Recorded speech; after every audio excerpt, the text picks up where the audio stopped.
The Evergreen Sanctuary, nestled in the misty hills of Washington's Olympic Peninsula, was a place of contradictions. To the casual visitor, it was a haven of lush greenery, vibrant animal calls, and the promise of connecting with nature. Families flocked to its gates, children clutching cotton candy as they marveled at the lumbering bears and playful otters. But beneath the surface, a darker truth simmered, a truth that only the animals and a few keen observers could sense. At the heart of the sanctuary was Kiona, our 14-year-old western lowland gorilla who had been the star attraction since her arrival as a wide-eyed infant.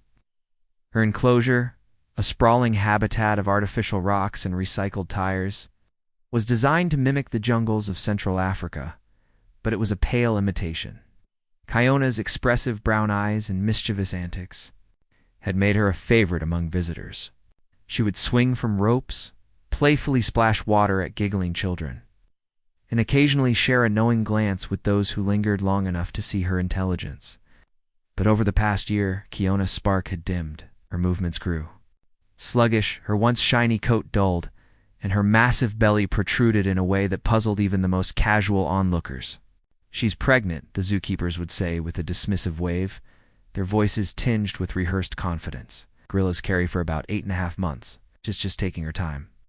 But Kiona's pregnancy had stretched beyond 10 months, and her condition was deteriorating. She barely ate, her breathing was labored, and she spent most of her days curled up in a corner of her enclosure, her eyes fixed on some distant point beyond the concrete walls.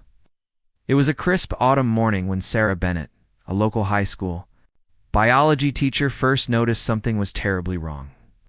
Sarah had been bringing her students to the Evergreen Sanctuary for years as part of their ecology unit. She was no stranger to Kiona's playful demeanor, and the sight of the gorilla lying listlessly on the cold ground sent a chill down her spine. Sarah adjusted her glasses, her brow furrowing as she watched Kiona struggle to shift her weight. The gorilla's belly was enormous, almost comically so, but there was no joy in her eyes, only a quiet resignation. "Excuse me," Sarah called out to a nearby zookeeper, a young man named Ethan who was sweeping leaves from the path. "Is Kiona okay? She doesn't look right." Ethan barely glanced up. "She's fine, just pregnant. Gorillas get moody, you know," Sarah frowned. "But she's been pregnant for almost a year. That's not normal, is it?" Ethan shrugged, his tone clipped. "We've got it under control. Don't worry about it." Sarah wasn't convinced. She pulled out her phone and searched for information on gorilla pregnancies. The average gestation period was 257 days, about 8.5 months. Kiona had been showing signs of pregnancy for nearly 11 months. Something was wrong, terribly wrong. Sarah snapped a quick photo of Kiona, her heart aching at the sight of the gorillas, sunken eyes and matted fur. She posted the image to a local wildlife enthusiast group on social media, captioning it, "Something's not right with Kiona at Evergreen Sanctuary. Has anyone else noticed this?" Within hours, the post had garnered hundreds of likes and comments. Other visitors shared similar concerns, recounting how Kiona had seemed lethargic during their visits, how the zookeepers brushed off questions, and how the sanctuary's other animals, lions with patchy fur, emaciated zebras, and a pacing polar bear, also seemed neglected. The thread grew into a firestorm with hashtags like #SaveKiona and #EvergreenNeglect trending locally. Sarah's post caught the attention of someone who would change everything, Riley Carter, a social media influencer with a passion for animal rights and a following of over 3 million. Riley Carter wasn't your typical influencer.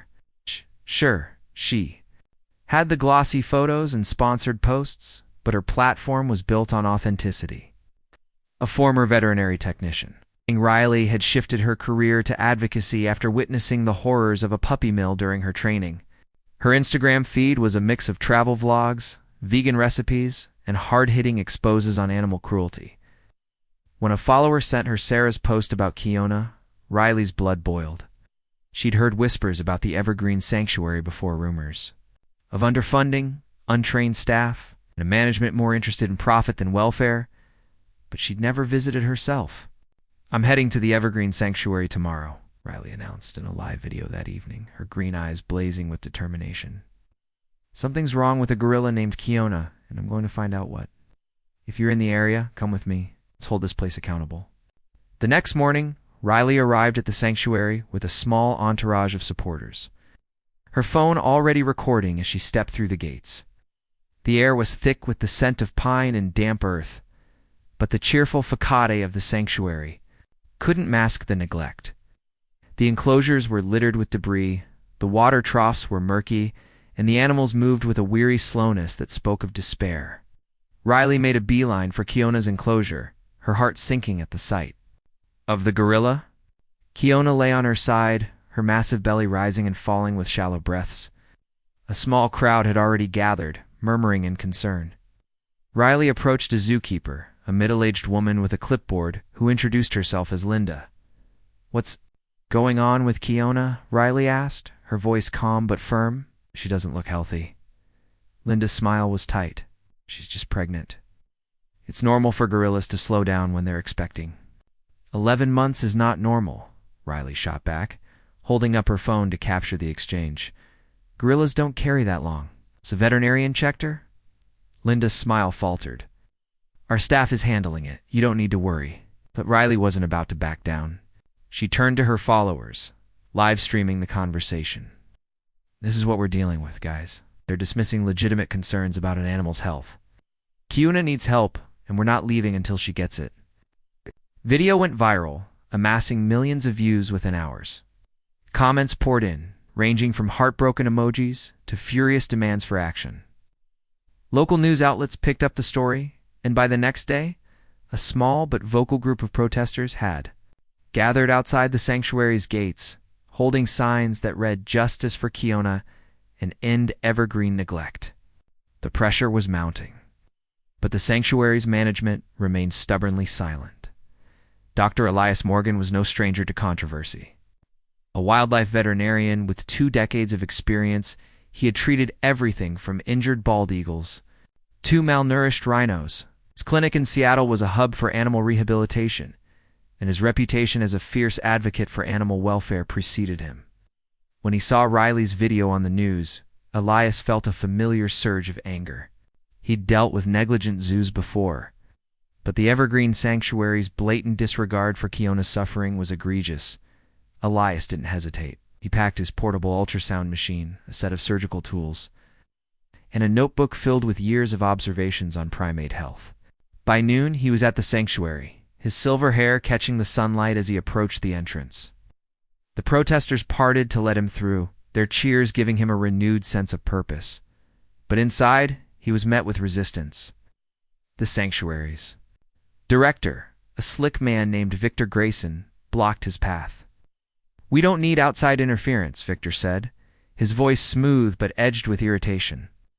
"Our veterinarian has everything under control." "Then let me see Kiona," Elias replied, his tone unyielding. "She's fine, I'll leave.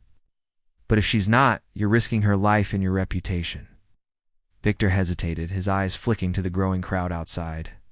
The protesters were chanting now, their voices carrying through the gates. Reluctantly, he nodded. "Fine, but you'll see we're doing everything by the book." Elias was led to Kiona's enclosure, and what he saw made his stomach churn. The gorilla lay in a corner, surrounded by rotting fruit and filthy straw. The air was heavy with the stench of neglect, and flies buzzed around a stagnant water trough. Kiona's eyes were half closed, her breathing irregular. Elias knelt beside her, his hand gently brushing her fur. She didn't react, her body limp and lifeless. "This isn't a pregnancy," Elias muttered, his mind racing. He'd seen enough to know that Kiona's condition was dire. Turned to the zookeeper trailing him. "When was the last time a veterinarian examined her?"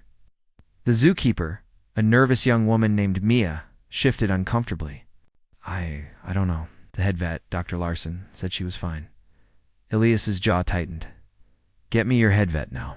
Dr. Henry Larson, the sanctuary's veterinarian, was a man in his late 50s with a weary demeanor and a penchant for avoiding confrontation. When he finally appeared, Elias didn't mince words.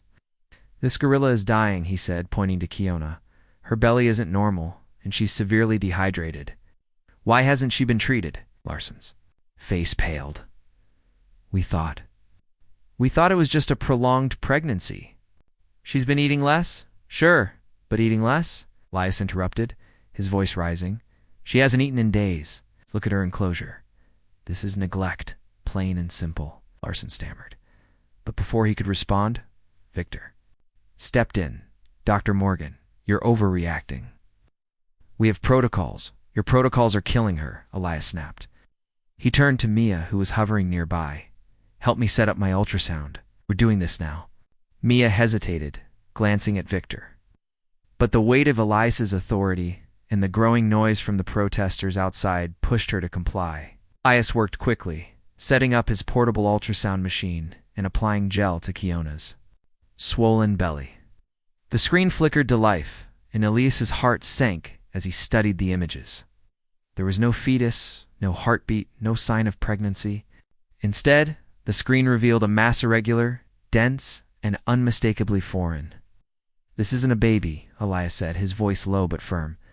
There's a blockage in her intestines. Something massive. We need to operate immediately.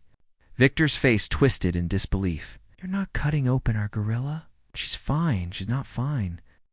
Elias roared, startling the small crowd that had gathered near the enclosure. She's dying, and if you don't let me help her, you'll have her blood on your hands. The protesters outside erupted in cheers, their voices drowning out. Victor's protests. Mia, tears in her eyes, stepped forward. I'll help you, Dr. Morgan, whatever you need. Operating on a gorilla was no small feat. Elias needed a sterile environment, anesthesia, and a team he could trust. The sanctuary's medical facilities were woefully inadequate, so he made a snap decision. We're moving her to my clinic in Seattle, he said, already dialing his team. I need an ambulance here now, Victor protested, but the arrival of a local news van and a police cruiser silenced him. The protesters had alerted the authorities, and the officers were keen to avoid a public relations disaster. They ordered Victor to cooperate, and within an hour, an animal transport ambulance arrived. Kiona was carefully loaded onto a stretcher, her massive form dwarfing the paramedics. Elias stayed by her side, monitoring her vitals as they sped toward Seattle. At the clinic, Elise's team was ready. Dr. Priya Sharma, skilled surgeon with experience in large mammals, joined him in the operating room. The protesters, now numbering in the dozens, gathered outside the clinic. Holding a vigil for Kiona, Riley live-streamed the event, her voice trembling with emotion as she updated her followers. This is about more than one gorilla, she said. This is about every animal suffering in silence. In the operating room, Elias and Priya worked with precision. Kiona was sedated, her breathing stabilized with oxygen. Elias made the first incision, his hands steady, despite the gravity of the moment. As he explored her abdominal cavity, he found the source of the problem. A tangled mass of plastic, fabric, and undigested food clogging her intestines. The blockage was massive, the result of years of neglect and improper feeding. Elias's jaw clenched as he worked to remove it, his mind racing with questions. How had this happened? How had the sanctuary staff allowed it to go this far? The surgery lasted for grueling hours. Elias and Priya removed the blockage, a grotesque amalgamation of plastic wrappers, cloth scraps, and even a child's toy that had likely been tossed into the enclosure by a careless visitor. They flushed Kiona's system, repaired the damaged tissue, and stitched her up. By the time they finished, Kiona's vitals were stable, but she wasn't out of the woods yet. As Kiona recovered in Elias's clinic, the story exploded. Riley's live streams, combined with news coverage, turned the Evergreen Sanctuary into a national scandal. Investigations revealed a pattern of neglect, underfed animals, untrained staff, and a management team that prioritized ticket sales over welfare. Victor Grayson and Dr. Larson faced intense scrutiny, with calls for their resignations growing louder by the day. Elias became an unlikely hero. His clinic was inundated with messages of support, donations, and even job offers from other zoos desperate for his expertise. But his focus remained on Kiona. Over the next month, he and his team nursed her back to health, monitoring her diet and gradually reintroducing her to physical activity. Kiona's recovery was nothing short of miraculous. Her coat regained its sheen, her eyes sparkled with life, and she began to interact with her caretakers, even playfully tossing a ball during one of Elias's visits. Sarah, the biology teacher who had sparked the movement, visited Kiona regularly, bringing her students to see the gorilla's progress. "You saved her," Sarah told Elias one day, her voice thick with emotion. "You gave her a second chance." Elias shook his head. "We all did." "You, Riley, the protesters, everyone who spoke up. That's what made the difference." The Evergreen Sanctuary didn't survive the scandal. It's under pressure from animal welfare organizations and the public. It was shut down, its animals relocated. 2 accredited facilities across the country. Kiona found a new home at a reputable sanctuary in Oregon, where she thrived in a spacious habitat with other gorillas. Elias visited her often, each trip a reminder of why he'd chosen this path. Riley continued her advocacy, using her platform to raise awareness about animal welfare. She and Elias became close friends, collaborating on campaigns to reform zoo standards nationwide. Sarah incorporated Kiona's story into her curriculum, teaching her students about the power of observation and action. As for the Evergreen Sanctuary's former staff, Victor Grayson and Dr. Larson faced legal consequences, including fines and a temporary ban from working with animals. The public's outrage had forced accountability, proving that a single voice amplified by many could change the course of a life. Kiona's story became a symbol of hope, a testament to the resilience of animals and the power of human compassion. For Elias, it was a reminder of his oath as a veterinarian, to protect those who could not speak for themselves. And for the world, it was a call to action, a challenge to never turn away from suffering, no matter how small the voice. On a sunny afternoon, Elias stood outside Kiona's new enclosure, watching her swing from a rope with the energy of a much younger gorilla. A small crowd of visitors clapped and cheered, their faces alight with joy. Kiona paused, her eyes meeting Elias's. For a moment, it was just the two of them, connected by a shared journey through darkness to light. "Thank you," Elias whispered, though he knew she couldn't hear him. But in her steady gaze, he saw something that felt like gratitude, a silent acknowledgement of the fight they'd won together. And in that moment, Elias knew that Kiona's story wasn't just about saving one gorilla. It was about saving the heart of the wild, one voice at a time. Thanks so much for listening. See you in the next video. Have a great day.